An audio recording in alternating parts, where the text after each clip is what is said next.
Assalamualaikum warahmatullahi wabarakatuh. Kembali lagi kawan di Legenda Catur Dunia. Kita kembali lagi ke US Chess Championship 2024 setelah hari jeda kemarin lusa kawan. Pagi ini melanjutkan babak kelimanya. Saat admin sedang rekaman ini masih ada game yang belum selesai kawan di kategori open, yaitu partainya Ray Robson berhadapan dengan Lene Dominguez. Tapi terlihat dari diagramnya kawan, putih dalam posisi menang.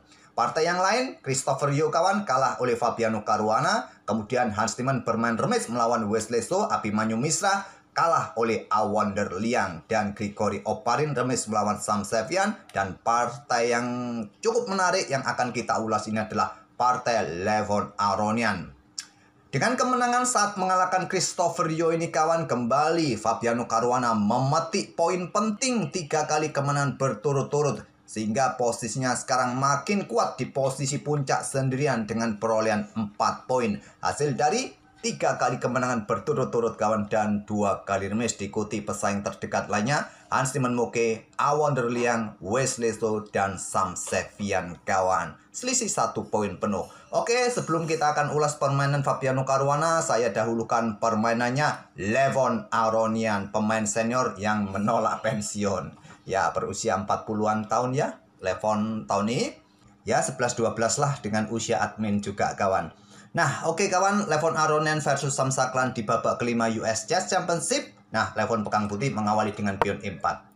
Ada sisilah defense dengan pion C5, tidak dengan kuda F3, tapi kuda C3 terlebih dahulu dari Levon. Setelah kuda C6, baru Levon kembangkan kuda rajanya, tidak ke peta F3, tapi kuda G ke E2. Sam Saklan dengan pion G6, baru pion D4 dari Levon. Pion C pukul pion D4, dibuka sisilannya seperti biasa. Setelah gajah G7 kawan, dan gajah E3. Permainan berubah dari sisilah tertutup ke sisilah terbuka, variasi akselerasi naga kawan di langkah ke-6 tahap pembukaan. Kemudian ada kuda F6, gajah C4. Nah, di sini kawan, rokade jalur utama dipilih oleh kedua pemain. Gajah B3 terlebih dahulu dari Levon. Setelah pion D6 di sini, nah, Levon bermain dengan pion H3. Langkah yang jarang diambil untuk kontrol peta G4 sementara. Yang paling umum dalam permainan naga adalah dengan pion F3. Ya, kalian tahulah, untuk kontrol peta G4 juga untuk mempercepat akselerasi pion. Menteri D2, idenya rokade panjang dalam sisilah naga sering kita lihat kawan. Nah, biasanya gajah akan dikembangkan ke D7, menteri D2 bersama gajah 1 diagonal. Biasanya terjadi pertukaran juga, kuda pukul kuda, ambil balik, dan hitam langsung dorong pion sisi menterinya dengan pion B5 kawan. Umumnya seperti itu, jalur utama permain akselerasi naga di langkah ke-8 ini.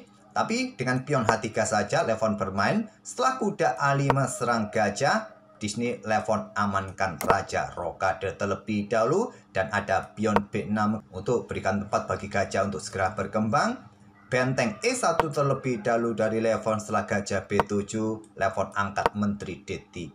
Ada benteng C8, benteng AD1. Kedua benteng sudah berada di lajur pusat punyanya Levon kawan. Akhirnya Sam Saklan menukarkan kuda sikat gajah B3, ambil balik pion A6 untuk kontrol peta B5 agar tidak diisi oleh kuda kawan.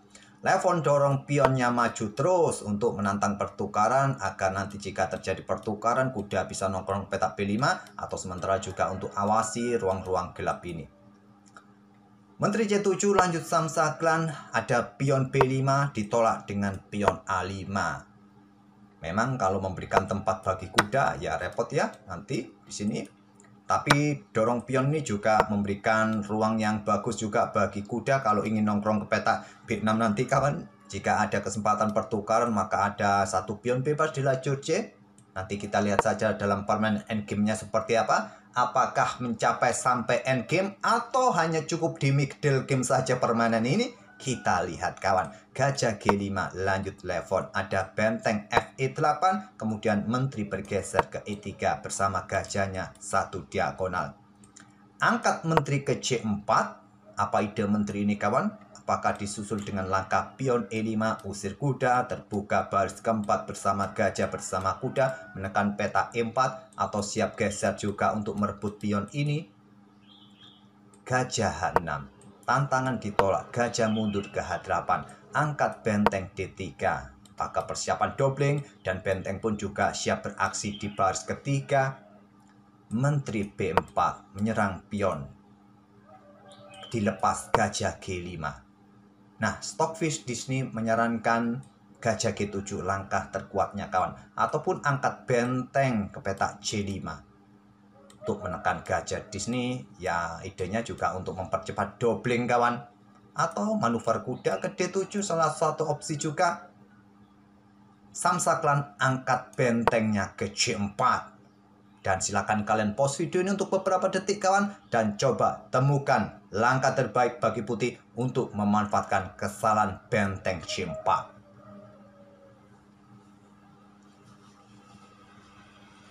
Ya, agak sedikit sulit ditemukan kawan, tapi kalau kalian cermat, kalau kalian berani dengan ide-ide kalian, kalian pasti menemukan langkah kuda F5 ini yang ditemukan juga oleh Levon Aronian. Langsung korban kuda di langkah ke-22-nya. Idenya apa? Idenya untuk membuka lajur G kawan. Ingat, ada gajah, ada menteri, ada benteng di baris ketiga yang siap untuk mengeksplorasi lajur G yang akan terbuka jika diterima oleh hitam.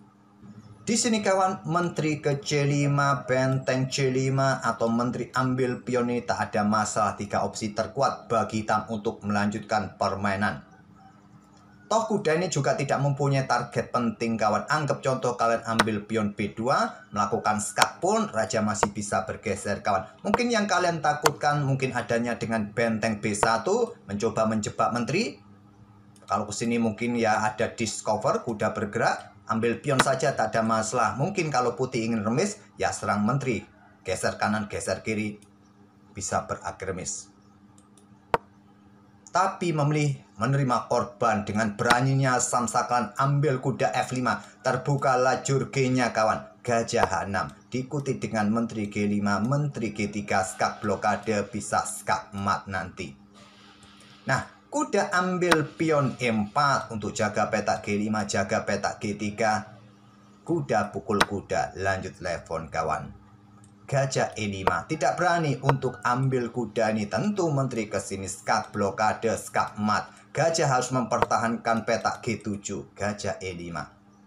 Dan apalagi kawan, langkah berikutnya yang bisa dimainkan oleh putih di sini.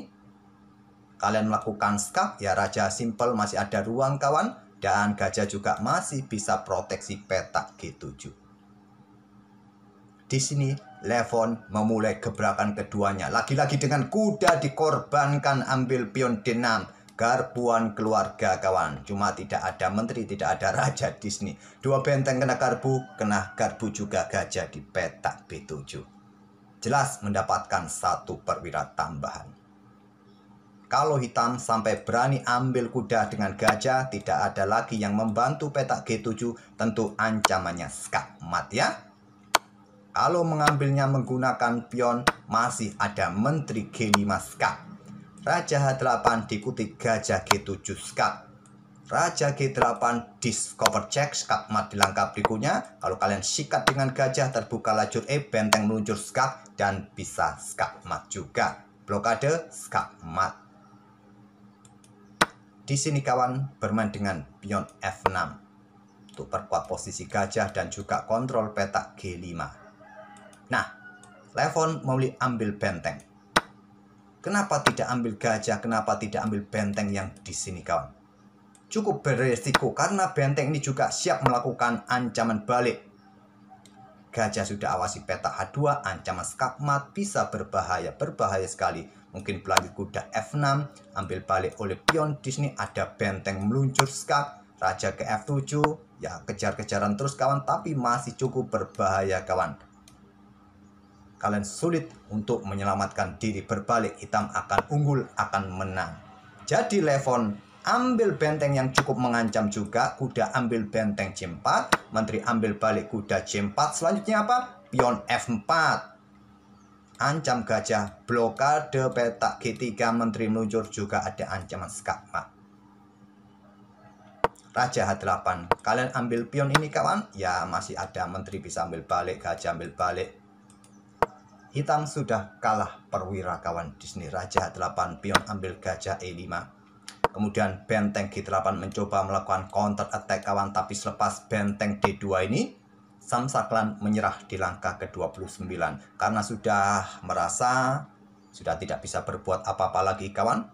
Dia sudah kalah perwira, kalah benteng, counter attack-nya pun mudah dipatahkan oleh benteng-benteng yang ada di belakang ini milik putih.